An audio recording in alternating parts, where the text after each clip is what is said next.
honneur et shalom. Là, c'est BroLife qui vous parle juste pour 8 minutes. J'appelle ceci 8 minutes de BroLife. Juste pour partager avec mes bros à propos de quelques expériences que nous connaissons déjà, mais des fois, nous ne faisons que nous rappeler. Et ceci, quand on se rappelle, ça ne joue qu'avec la mémoire. Parce que dans l'éternité, en réalité, on ne se rappelle pas. Il n'y a pas de mémoire. C'est une vie éternelle. Et quand je parlais de la vie éternelle n'est pas une distance. Bien que Frère Branham a dessiné tout un cercle, les gens pensent que nous sommes en train de faire un voyage dans un cercle comme si que le cercle ne fait que continuer. Non, la vie éternelle est une personne. C'est une vie continuelle qui n'a ni commencement ni fin. C'est-à-dire, on ne peut même pas utiliser le mot continuel parce que quand on continue, c'est juste un langage. Mais d'après les Sceaux, nous avons compris que la vie éternelle est une énergie qui est une personne. Et par là, je voulais juste partager quelque chose avec vous.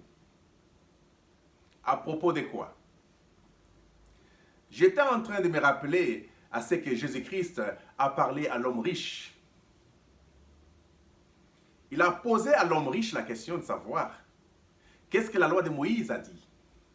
Il a dit, Seigneur, j'ai tout fait de la loi de Moïse. Vous comprenez, à ce niveau-là, même le serpent n'a pas pu séduire cet homme pour convoiter une femme. Il n'a pas convoité les femmes de gens. Donc, d'après la loi de Moïse, c'était d'abord une loi littérale. Donc, il n'a pas couché avec les femmes de gens. Il n'a pas volé. Il n'a pas haï. Il n'a pas fait toutes ces choses-là. C'était un homme de bien. C'est la seule personne dans la vie physique de Dieu, Jésus-Christ, que la Bible déclare que Jésus l'aimait. La seule personne dans la Bible dont il est mentionné à cause de ses bienfaits dans la chair. On dit bien que Jésus l'aimait.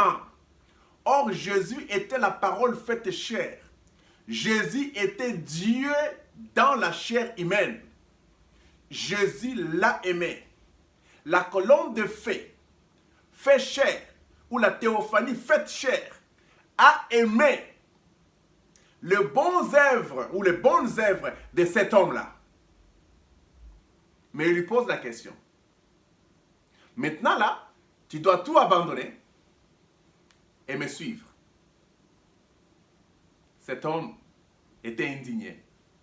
Il ne pouvait pas abandonner ses affaires pour suivre Jésus. La parole. Tu comprends? Le problème qu'il a, c'est quoi? C'est pour vous faire voir que Jésus n'était pas contre les biens. Nous ne sommes pas contre les biens. Nous aimons les gens qui font les biens. Parce que ceci, faire les biens, n'a rien à voir avec la vie éternelle. Quelqu'un peut faire tous les biens du monde, peut être bien dans sa chair, c'est-à-dire qu'il accomplit toutes les bonnes œuvres, mais du moins, manquer la vie éternelle. La vie éternelle est différente de bonnes œuvres, parce que les bonnes œuvres que nous faisons ici viennent toujours de la connaissance du bien et du mal. Connaître le bien et le mal, ça vient du diable. Mais dans cela, parce que l'homme avait fait un choix, Dieu a voulu dans le temps que l'homme puisse choisir le bien. Voilà pourquoi Salomon a insisté pour dire, pourquoi vous jeunes mourriez-vous si tôt? À cause de l'excès du mal. Parce que quand vous faites trop du mal, vous vous nuisez vous-même. Nous devons avoir la balance en tant que maître. Tout ce que nous faisons aujourd'hui n'a rien à voir avec la vie éternelle. Mais Dieu n'est pas contre ça. Même la loi n'est pas contre ça. Même l'État n'est pas contre ça. Même le diable lui-même n'est pas contre ça parce que ça vient de lui. C'était un choix qu'on a fait dans la chair ici pour vivre bien afin d'avoir une longue vie. Pour faire une longue vie, il y a une loi aussi qui est liée qu'à vos parents.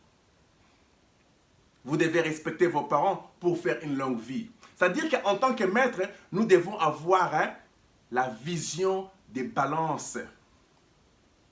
Mais l'homme à la croix, lui, a fait trop du mal dans sa vie. Il a volé, mais seulement qu'il a cru à la parole à la fin. On n'a jamais dit Jésus les ment. Mais il s'est seulement dit que c'est moi qui ai dit à Moïse de ne pas faire ceci, de ne pas faire cela. Mais tu as fait cela. Ah, mais tu es croyant. Ce soir, je serai avec toi dans le royaume de mon Père. C'était son âme. Parce que quand les pharisiens ont entendu qu'il a parlé, ils criaient, ce soir, je serai avec toi. C'était à une longue distance. Les pharisiens et tous les soldats romains, ils ont dit, mais cet homme devait être ce soir avec Dieu. Ce soir-là, parce qu'ils étaient charnels, ils ont pris ça dans la forme charnelle, ils sont allés vérifier dans la tombe. Premier jour, l'homme était toujours là. Deuxième jour, l'homme était toujours là. Troisième jour, il dit, mais cet homme a dit, ce soir nous serons dans le paradis de mon Père, mais cet homme est pourri. Le charnel ont regardé la chair ici. La chair ici, c'est la poussière de la terre qui doit retourner à la terre. La vraie chose, c'était la sémence qui était en lui. Et il ne pouvait plus partir en enfer dans la 5e dimension. Pourquoi? Parce que les portes des enfers devaient être ouvertes à 15 heures, de façon que tout le monde puisse entrer dans la 6e dimension. Et cela, c'est du passé. Aujourd'hui, nous devons avoir des balances. Ne soyons pas contre ce qui est bien. Nos enfants, nos femmes, ils ont besoin de nous, nos parents, nos amis, dans la chair ici. Et Dieu n'est même pas concerné dans tout ça. Nous devons être vigilants. Quand nous parlons de la parole, c'est la parole. Quand nous parlons de la chair, c'est la chair. Quand nous parlons de divergences différentes, ce sont des divergences différentes. À vous l'honneur. Quand vous faites du bien, vous êtes reconnu et respecté par les gens. Honneur à la ville. Et merci beaucoup, c'était BroLife qui vous parlait.